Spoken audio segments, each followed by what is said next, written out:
Prosseguindo no estudo do Apocalipse versículo por versículo, Apocalipse capítulo 8, versículo 7, o ponto 2, que foi falado também, né, que junto com a Saraiva, com fogo, foi lançado sangue sobre a terra.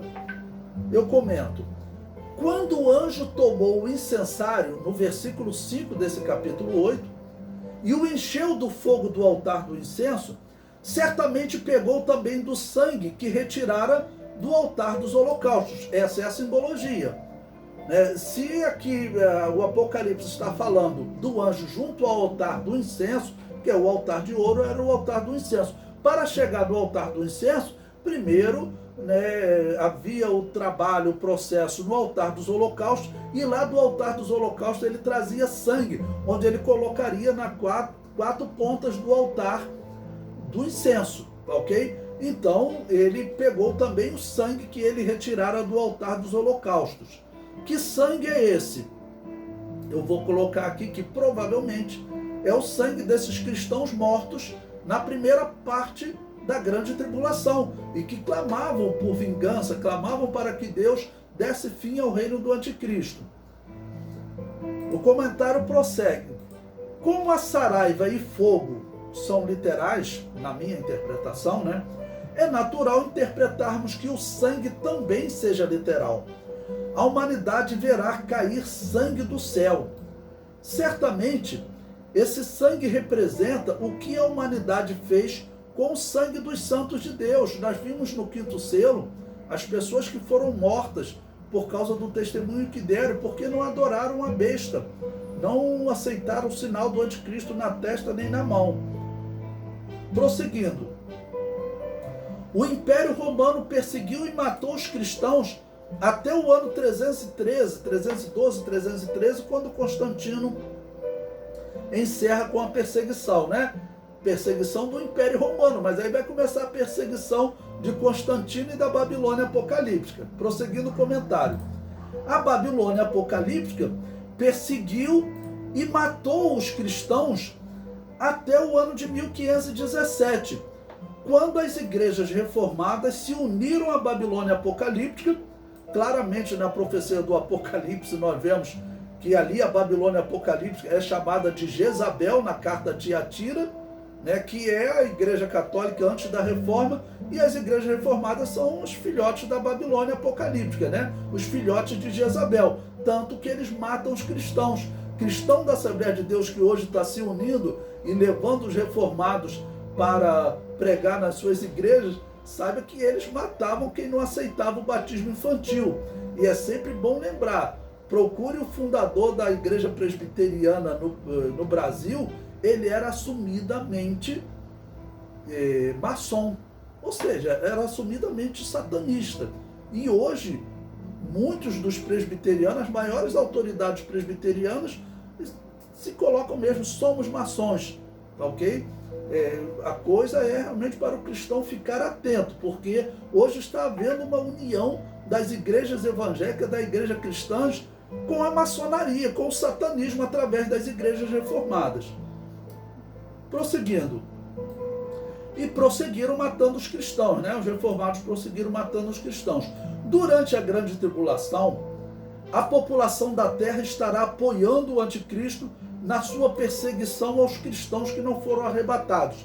Bom, isso está claro na Bíblia, é um pouco subjetivo, mas eles estão apoiando. Até a morte das duas testemunhas é dito que os homens que habitam na terra estavam irados, pelo que as duas testemunhas pregavam. As duas testemunhas, elas pregarão o mesmo que um cristão pregará se ele ficar aqui na grande tribulação, porque ele estava desviado, mas ele conhece a verdade. O que está sendo anunciado hoje sobre a vinda do anticristo, nós vemos que não tem como hoje um evangélico não saber que esses eventos estão para acontecer. Em todas as igrejas isso está sendo anunciado.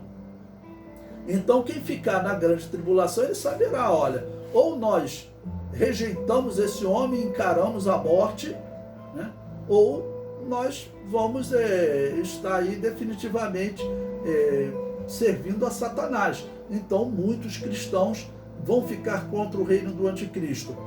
As dificuldades que o mundo estará passando, fome, né? Doenças, né? Guerras.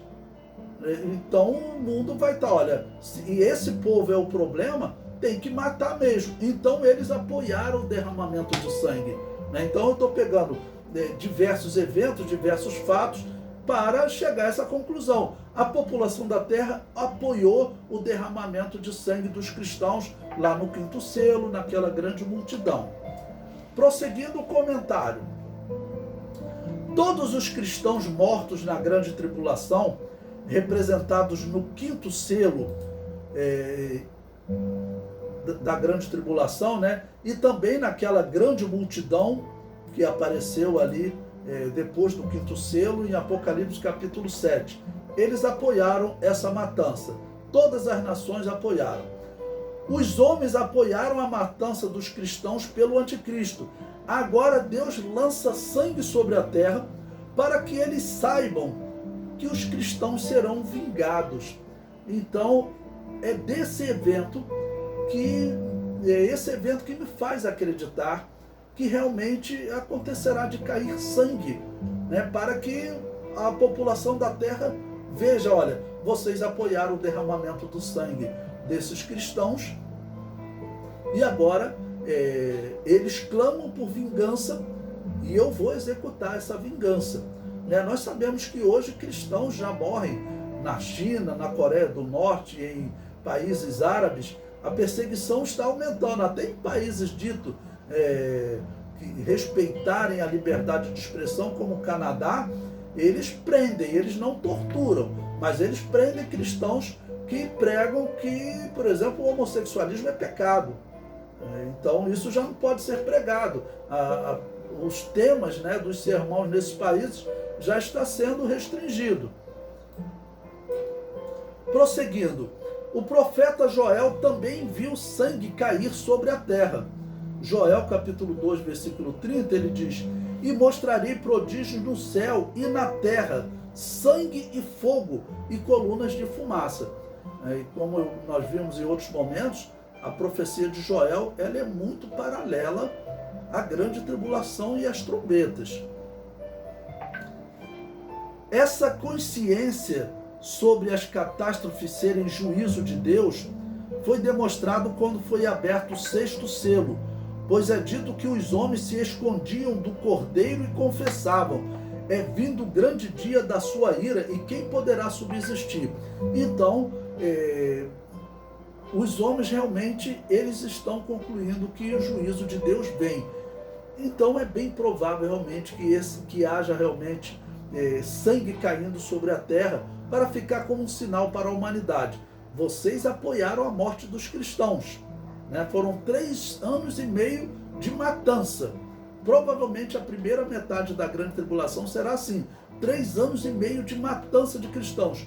O mais provável é que na metade da grande tribulação já não tenha mais cristão vivo. Esse é um dos pontos que a gente fala dos pós-tribulacionistas, né? Não teria igreja para ser arrebatada, né? Seriam só mortos, ressuscitados e transformados, porque a descrição do Apocalipse faz com que sejam mortos todos os que não o adorem. E essa matança parece que ocorreu na primeira metade da grande tribulação. E agora, no início da segunda metade da grande tribulação, uma das primeiras ações divinas, né, vai atingir a vegetação, vai também, de alguma maneira, deixar um sinal para que os homens vejam, né? Olha, esses sinais já são um princípio de vingança, de punição sobre vocês, pelo que vocês apoiaram na primeira metade da grande tribulação. Por isso também é que aqui eu coloco como uma hipótese de que chegará um momento durante a grande tribulação que o anticristo ele poderá propor realmente à humanidade que eles façam alguma coisa contra o Deus da Bíblia, lutar contra o Deus da Bíblia. Talvez haja essa proposta direta do anticristo. Na primeira metade, com certeza, ele está enganando, mas nós veremos aí mais à frente que na segunda metade não é impossível que o anticristo surja com uma proposta de eliminar o Deus da Bíblia da humanidade, dizendo, olha, ninguém mais pode crer nesse Deus. E aí eu coloco como hipótese também que talvez Satanás acredite que ele consiga, né, fazer com que toda a humanidade desacredite em Deus e que isso leve Deus a desistir da humanidade. Isso não tem chance de acontecer. A profecia deixa claro, ainda que ele mate toda a igreja que ficou aqui na grande tribulação, o início da segunda metade da grande tribulação, e vai haver um princípio de conversão de Israel que vai crescendo até que no fim da grande tribulação, né, aí a profecia diz que olharão para mim, né, e todo Israel olhará para Jesus, buscará Jesus, né, e Jesus os salvará da ação do anticristo.